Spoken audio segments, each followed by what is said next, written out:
Well, hey ho, everybody.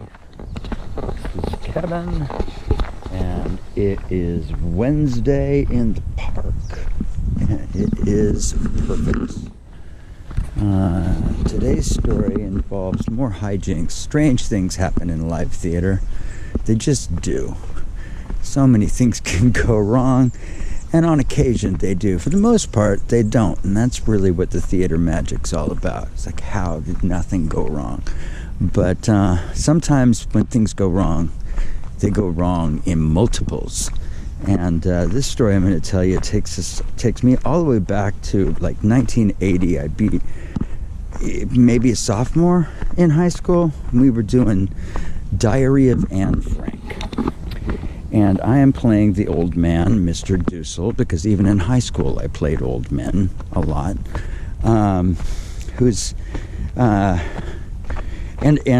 To illustrate how this story goes down, I really got to explain the set a little bit to you.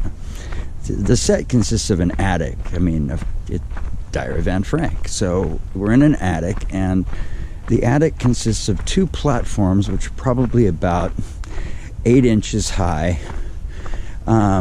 with beds on them, surrounded by flats, which makes up our fake walls there, and they're all tied to the platforms and the beds, and they kind of give us rooms in this attic for all of these people who are all hiding from the Nazis. Again, best villain ever. And the first thing that went wrong happened in the first act. There is a very tiny character, probably one scene in the show.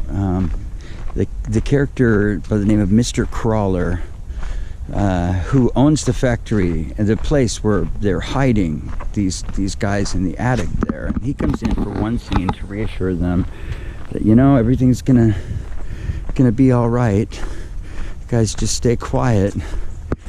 And at this point in the scene is a very pivotal scene, because the phones in the factory below will start to ring. And this was a common Nazi tactic, where they thought people were hiding in a building. They would just ring the phones incessantly to drive them mad. But this scene takes place while the owner of the factory is there, and he can say, well, hey, I'll just go answer that phone and tell them that I'm working late, yada yada. So this is the pivotal scene. It's nearing the end of the first act, if not at the end of the first act. And we had a little light booth at the back of the theater. When I say little, I mean very little. The theater itself was little. It was called the Little Theater. And the light booth was little, and there was only room for one person in it, and so they ran everything, lights, sound. And our guy running the lights and sound that night, hold off, there's a ton of people. We'll catch up with this story in a second. Hey, and we're just going to go ahead and pick it back up here. So, the guy working in the booth, who is supposed to ring the phone, well, he is, he's a high school kid, and it's 1980. So he's got that crazy white man fro kind of going. He's got these big headphones on, and this guy in the booth is not paying attention to the play. No, instead, he is air drumming like Keith Moon, fanatical in the booth. His arms are just flying, and we realize, oh no, he's not going to ring the phone. And if the phone doesn't ring, well then Mr. Crawler has no reason to leave the stage. And in that moment,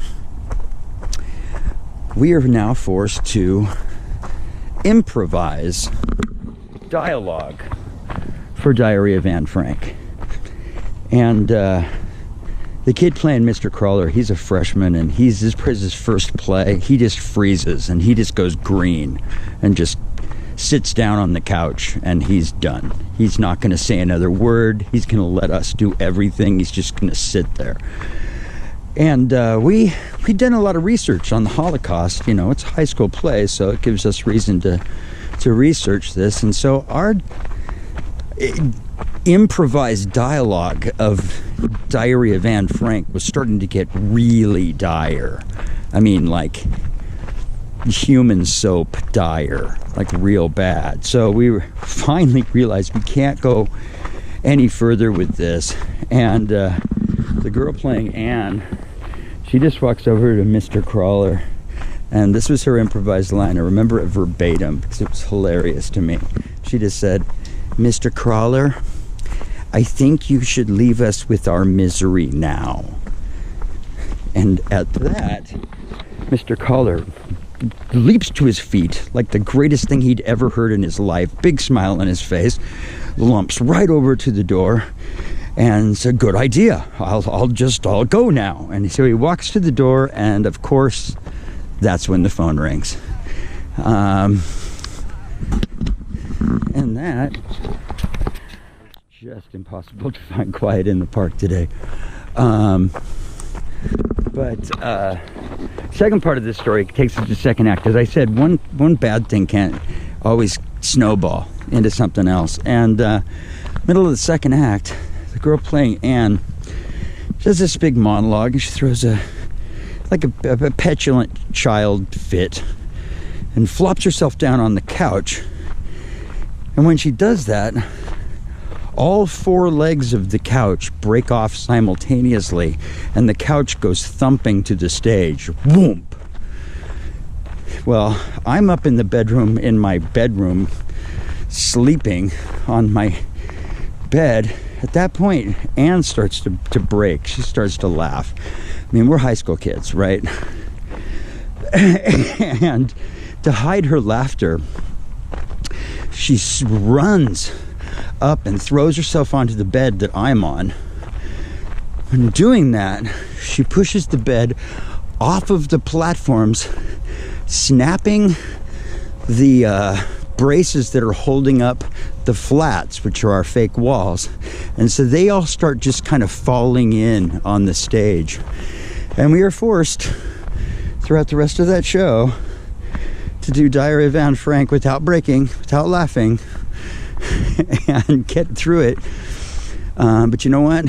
I'd pay ducats to watch that performance of that show. And with that, I will be signing out.